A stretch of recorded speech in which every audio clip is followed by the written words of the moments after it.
आज की बात करें सेशंस की, तो आज के बाद सेशन में हम बात करेंगे एग्जैक्टली कार्य क्षमता के बारे में।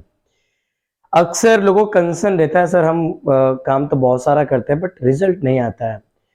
अपनी कार्य क्षमता को कैसे बढ़ाएं, अपने काम की एफिशिएंसी को कैसे बढ़ाएं कि उतने ही समय में आपका रिजल्ट डबल हो जाए, आपकी क्वालिटी भी उतनी मेंटेन रहे और आपका रिजल्ट भी डबल हो जाए। एक एग्जांपल से आपको एक्सप्लेन करता हूं। आप एक एक बार के आप एक बार के लिए आप सोचिए कि आप टाइपिंग करते हैं। अभी आपने टाइपिंग करना लाइफ में शुरू किया है, पहली बार आप टाइपिंग करना शुरू कर रहे हैं। तो टाइपिंग में आप एक चीज नोट करते हैं कि इनिशियली आपकी जो स्पीड है पर मिनट ओनली 5 वर्ड्स की है, और आपने 1 महीना, 1.5 महीना, 2 महीना आपने जम के प्रैक्टिस की। अब क्या होगा, आप स्क्रीन पे देख के आप अपने हाथ को चलाएंगे। ये कैसे पॉसिबल हुआ? क्योंकि आपने निरंतर प्रैक्टिस की। ये पॉसिबल कैसे हो सकता है कि एक बंदा जो कुछ समय पहले 1 मिनट में कुछ ही वर्ड टाइप कर पाता, आज वो धड़ाधड़ टाइपिंग कर सकता है? How it is possible? ये पॉसिबल हुआ सिर्फ उसकी रेगुलर प्रैक्टिस में। तो आप देख सकते हैं फर्क बहुत साफ है। निरंतर अभ्यास अगर आप करेंगे ना, तो अपने आप में आप चेंजेस ला सकते हैं। तो वे कौन कौन से पॉइंट्स हैं जिनकी मदद से आप अपने वर्क एफिशिएंसी को बढ़ा सकते हैं? तो मेरे पास पहला पॉइंट है, आपको लगातार सीखना होगा। आप जिस भी क्षेत्र में काम करते हैं उस क्षेत्र के बारे में रेगुलर आपको चीजों को सीखना होगा। लगातार आपको अध्ययन करना होगा, लगातार आपको सेल्फ स्टडी करनी होगी। अगर आप बिजनेस करते हैं तो बिजनेस के बारे में आपको बहुत कुछ पढ़ना पड़ेगा। आपका जो बिजनेस उसमें और गहराई से आपको चीजों को सीखना होगा। दूसरा, लगातार नए आइडियाज को ट्राई करें। अगर आप ट्रेडिशनल तरीके अप्लाई करते चले जाएंगे तो आपकी ग्रोथ को होने में कितना ही समय लग जाएगा। पर आप रेगुलरली नए नए आइडियाज ट्राई करेंगे, आप रेगुलर R&D करते जाएंगे तो आपका जो एग्जीक्यूशन से काफी नए स्केल पर निकल कर आएगा। तीसरा, अक्सर लोग क्या होता है कि अहम और वहम में अक्सर रहते हैं। उन्हें लगता है कि वो जो है वही बाप है, वही दादा है उस सेक्टर में, उनसे बड़ा कोई ज्ञानी हो ही नहीं सकता। ये मूर्ख लोगों की सलाह होती है और वो लोगों से सलाह लेने से अक्सर बचते हैं। पर मैं ये बोलता हूं कि अगर आप जिस सेक्टर में, जिस क्षेत्र में ना, तो आप उस क्षेत्र के जो महारथी लोग हैं, आप उन लोगों से मिले, आप उन महारथी लोगों से एडवाइस लें कि यार मैं ये काम करने जा रहा हूं या ये काम मैं कर रहा हूं तो मुझे उसमें क्या क्या करना चाहिए। आप उनकी बातों को सुने, उनकी सलाह को समझे, उनकी सलाह पे अध्ययन करें और अपने दिमाग का इस्तेमाल करें। उसके अलावा आप अपने क्षेत्र के जो बड़े बड़े सेमिनार्स होते हैं, बड़े बड़े स्पीकर्स आते हैं, जो आज आपको रेगुलरली उस सेगमेंट में आने वाली प्रॉब्लम से होने वाली जो उस सेक्टर की होने वाली प्रॉब्लम से आपके बॉडी में जो नेगेटिविटी क्रिएट होती है वो आपको वापस बाउंस बैक कराने की आपको हिम्मत देंगी। तो आप रेगुलर सेमिनार्स में जाएं। अगर आपको सेमिनार्स में जाने का इंटरेस्ट नहीं है तो आप बुक्स पढ़ें, क्योंकि देखो आपका सबसे बड़ा फ्रेंड है ना, वो आपका बुक्स है।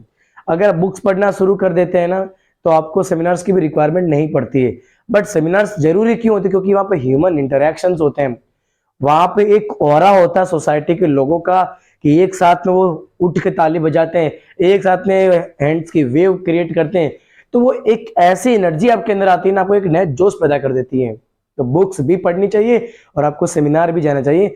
मैं तो मानता हूं कि मंथ में एक सेमिनार आप जाएं, मंथ में एक सेमिनार आप अटेंड करें, क्योंकि सेमिनार की एनर्जी इतनी पावरफुल होती है कि आपको एटलीस्ट एक मंथ तक वो रिचार्ज करके रख सकती है।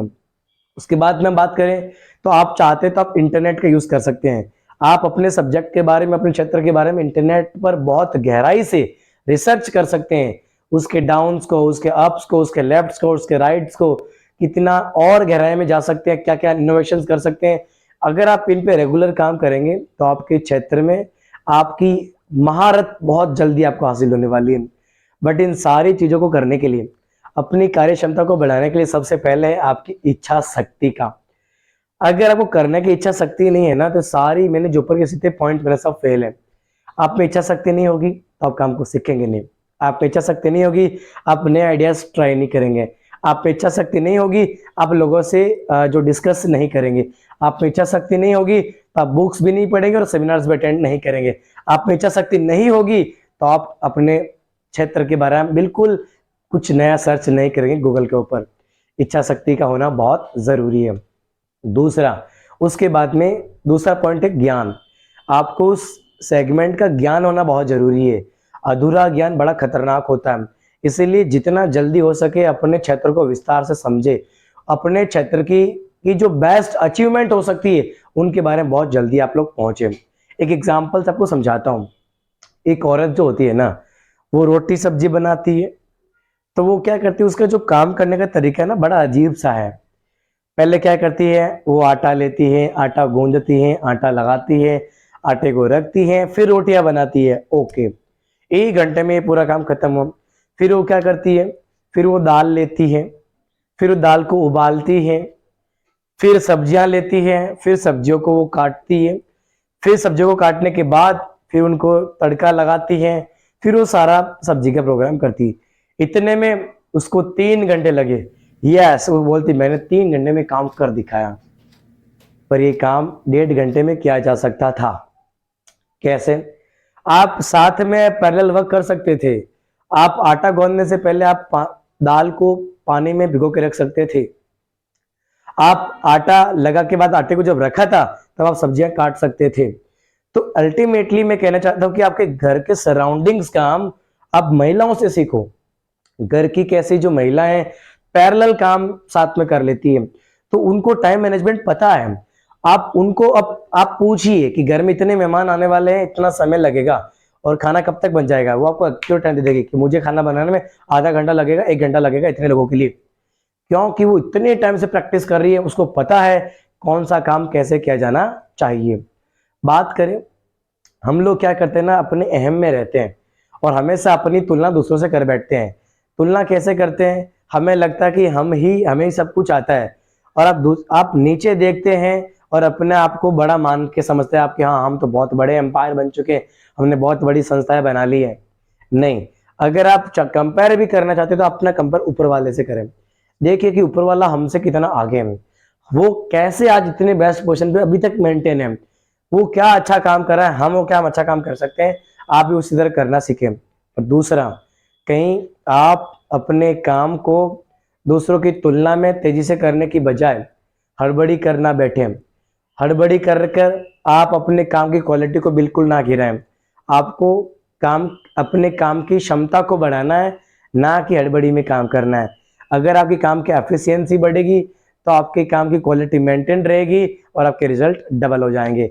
इसी प्रकार के बहुत ही इंपॉर्टेंट सेशंस के लिए वीडियो को लाइक करें, शेयर सब्सक्राइब करना ना भूलें। जय हिंद, जय भारत।